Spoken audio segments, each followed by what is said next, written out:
Sugarcane.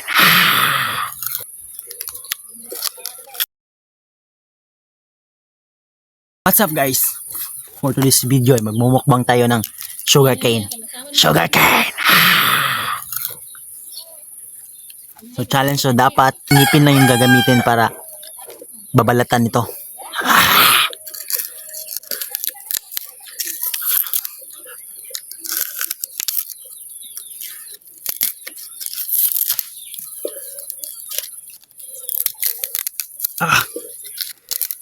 Ang tigas.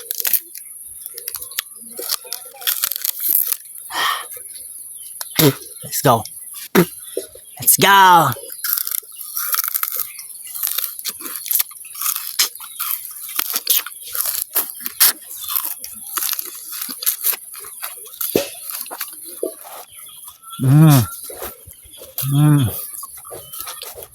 Ang tamis.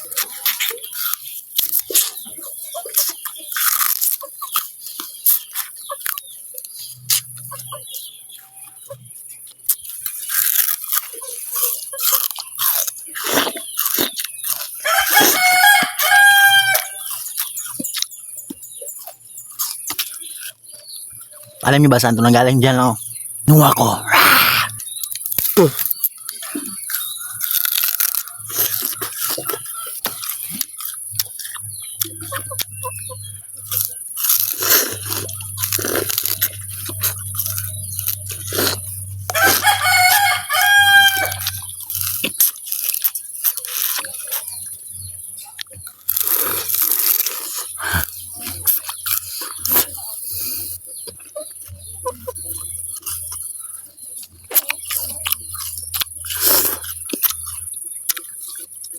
Dito nang galing yung mga nilalagay nyo sa mga coffee para maging matamis. Dito nang galing.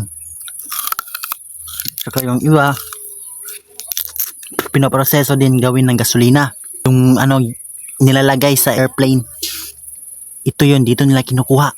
Yung butane.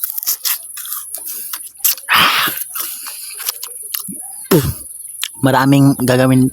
Pwede siyang pang gasolina sa airplane. Pwede gawin sugar, kasi nga sugar cane nga eh. At meron din silang ginagawang sugar cane vinegar. Grabe. Kaya sana tulungan natin yung mga nagpa-farm nito, kasi ngayon mga maliit na lang yung mga sugar cane, kasi nga ano, di na nila masyadong nilalagyan ng abono, kasi talagang realidad talaga to. Hindi na nila nilalagyan ng maraming abono para lumaki, kasi nga mura eh. Mas lalo silang malulugi kapag ano, kumbaga mahalin pa nila talaga yung ano nila, sugarcane. Ang gagawin lang nila ano, lagyan nila ng abono ng konti, tapos patutubuin, tapos harvest na agad. Hindi naman talaga lugi kung ganon ang gagawin nila, pero mas malulugi sila kung palalaki nila ng ng tama. Kasi ngayon 22 years old na ako.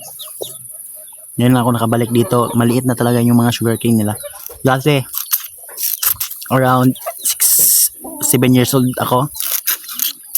Nga, grabe ang sobrang laki ng mga sugarcane. Ito yung ganito niya, mga